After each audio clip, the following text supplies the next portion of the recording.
আরে তোমরা এই গোবরডাঙ্গা থেকে খালি চই কিনতেই আসো তোমরা? তো সকাল সকাল দেবযানীদের বাড়ি চলে এসেছিলাম ফাটল জোড়া লাগাতে। হ্যাঁ, মানে গোলুর সাথে একটু মনোমালিনী হয়েছিল, যার জন্য দেবযানীকে সারপ্রাইজ দেওয়ার জন্য চলে এসেছিলাম দেবযানীদের বাড়িতে। আর দেখতে দেখতে সন্ধ্যা হয়ে গেছে, প্রচুর মজা করার পর এখন ঘুরতে বেরিয়ে পড়েছি, কারণ আবার কবে আসবো তা তো জানি না, ঠিক নেই। তো যার জন্য ঘুরতে বেরিয়ে পড়েছি, আর এখন ঘুরতে বেরিয়েছি গোবরডাঙ্গা স্টেশনে। আর তোমরা তো জানোই আমি চুই খেতে খুব ভালোবাসি, যার জন্য একটা চুইয়ের দোকান পেয়ে গেছি, আর এখান থেকে একটু চুই নিয়ে নিচ্ছি। আর অনেকদিন আগেই কিন্তু এই দাদার থেকে একবার চুই নিয়েছিলাম। আর আমি কিন্তু প্রচন্ড পরিমাণে চুই ভালোবাসি, আর যারা খেয়েছো তারা তো অবশ্যই জানো, আর তারা একটুখানি কমেন্ট বক্সে জানিও কোন ধরনের চুই ভালো হয়। আমার সেটা অভিজ্ঞতা নেই। তো যাই হোক, আমাদের এইদিকে বিশেষ একটা পাওয়া যায় না, যার জন্য হাবড়াতে পাওয়া যায় বা গোবরডাঙ্গায় পাওয়া যায়, যার জন্য এখান থেকে বেশ কিছু চুই নিয়ে নেবো। আর যারা খাওনি তাদেরকে একটা কথাই বলবো, আমার কাছে তো অসাধারণ লাগে, তোমরা কিন্তু একদিন খেয়ে দেখতে পারো। কোনটা নিয়েছিলি? এগুলো এইগুলো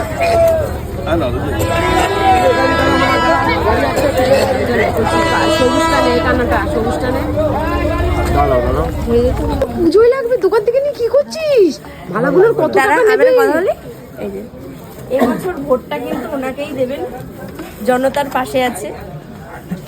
আর এদিকে আমার দেবযানী বোনকে তোমরা দেখতেই পেয়েছো, ও তোমাদের কাছে যতটাই সরল ততটাই কিন্তু আমার কাছে বদ, কারণ ও আমার সাথে সবসময় কিন্তু এরকমই করতে থাকে। তো যাই হোক, আর বাজারে দেখা হয়েছিল অনেকের সাথেই, তো একজন ফুল কাকু সে কিন্তু আমাদেরকে এই ফুলের এটা দিয়েছিল। তো যাই হোক, এটা নিয়ে কিন্তু প্রচুর মজা করলাম দেবযানীকে নিয়ে। তো যাই হোক, আমি ওকে দেবযানী বলি ঠিকই, কিন্তু ও আমার অনেক কাছের বোন। তো যাই হোক, তোমরা কিন্তু অবশ্যই ওকে ভালোবাসা দিও। তো চলো আরো অনেক মজা করব, আর দেখি কোথায় কোথায় যাওয়া যায় আর কি কি কেনা যায়, সবটাই তোমাদেরকে নিয়ে করব। বেরিয়েছি 7টা, আর এখন বাজে কটা বাজে? প্রায় 10টা কাছাকাছি। এদের কেনাকাটা হচ্ছে না এখন। হ্যাঁ বল বল বল। আমার এইটা তাড়াতাড়ি চাই দাদা। তা আমি তো বলছি তোর তো তাড়াতাড়ি আমি ব্যবস্থা করে দিচ্ছি, খুব তাড়াতাড়ি ব্যবস্থা করে দিচ্ছি তোর।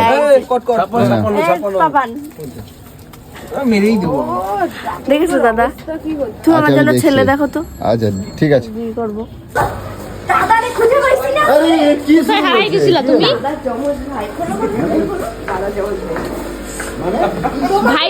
ভাইরা ভাই তোমার আরে তোমার ভাইকে খোঁচা মারা, তোমার যে খোঁচা মারা স্বভাব না পিছনে আসে। এর মধ্যে দেখো, এগুলো ও বলেছে কৌশিক দা, এগুলো হ্যাঁ এগুলো হচ্ছে কৌশিক দা। মানে ভাই এমন ভাবে ডেকে নিয়ে এলো। এবার তোমাকে দেখার জন্য তোমার মনটা কেমন করছে না? আসো এদিকে আসো।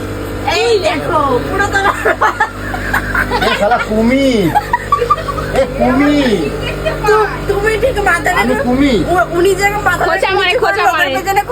এ কুমির, পুরো কুমির। আর এদিকে এদের অবস্থা দেখো, আমি মার্কেটের বাইরে দাঁড়িয়েছিলাম, আর এরা এই মাছের দোকানে ঢুকে এরা কি শুরু করেছে। কারণ এইখানে মাছের দোকানে দাদা ভাই আমাদের বন্ধু, আমাদের প্রচন্ড পরিমাণে ভালোবাসে, যার জন্য তো এখানে দেখা হয়ে গেছিল। আর আমাকে দেবযানী ডেকে নিয়ে এসেছে, তোমরা সবটাই দেখতে পেয়েছো। তো এখানে যাই হোক প্রচুর সুন্দর সুন্দর মাছ এসে দেখলাম, তো যাই হোক না হলে মিস করতাম। আর অনেক সুন্দর সুন্দর এখানে মাছ পাওয়া যায়। গোলুকে একটা সুন্দর মাছ গিফট করেছে, এবং ছোট্ট একটা অ্যাকুরিয়াম গিফট করেছে এই দাদা ভাই। আর অনেক সুন্দর সুন্দর, তোমরা যারা কাছাকাছি আছো অনেক সুন্দর সুন্দর মাছ পেয়ে যাবে এই দাদা ভাইয়ের কাছে এলে। এই দাদা ভাইয়ের নাম্বার সবকিছু তোমরা পেয়ে যাবে, একটু দেখে নাও। দেখো, যদি কেউ আসে দূর থেকেও তো আসবে, তো গোবরডাঙ্গাতে আসলে প্রপার লোকেশনটা বলে দাও, ম্যাপে সার্চ করলেও তো পাবে। আপনারা যে কেউ, আমাদের দোকান নেম হচ্ছে, শপের নেম হচ্ছে মৎস্যগঙ্গা। আপনারা যে বা যারা আসবেন গুগল ম্যাপে সার্চ করবেন মৎস্যগঙ্গা বলে, তাহলে আপনারা পেয়ে যাবেন। নাহলে আমাদের কন্ট্যাক্ট নাম্বার হচ্ছে 8617090813। গোবরডাঙ্গা স্টেশন রোডেই আমাদের দোকান আছে। আমাদের দুটো শপ আছে পরপর, ওরা তোমাদেরকে ভিডিওতে দেখিয়ে দেবে দুজনে। আর তোমাদের মাছগুলোকে একটু দেখাই, সবকটা মাছ একটু এখানে প্রচুর রকমের ভ্যারাইটিস রকমের কালেকশন রয়েছে, দারুণ কালেকশন। যারা যারা চাইবে অবশ্যই আসবে। এদিকে দেখো প্যারট, এটা প্যারট না, প্যারট রয়েছে।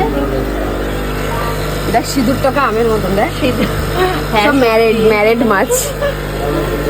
আর এইগুলো দেখ পুঁটি মাছের মতন, কিন্তু এত সুন্দর লাগছে।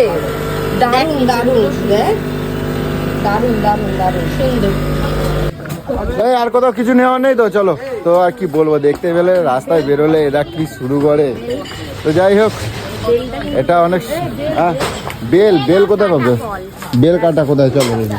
তো যাই হোক, ঘুরতে বেরিয়ে তো প্রচুর মজা করেছি, কিন্তু বাড়িতে যে এত খুনসুটি করেছি রাত্রিবেলা, সেগুলো তোমাদের সাথে শেয়ার করতে পারিনি। তো যাই হোক, সবাই মিলে একসাথে শুয়েছিলাম টানা, আর এর একটা মজা থাকে কিন্তু অন্যরকম। তো যাই হোক, আমরা যখন ছোট ছিলাম ভাই বোনদের সাথে প্রচুর মজা করেছি, আর এখন কিন্তু সেই ফিলটাই হচ্ছে।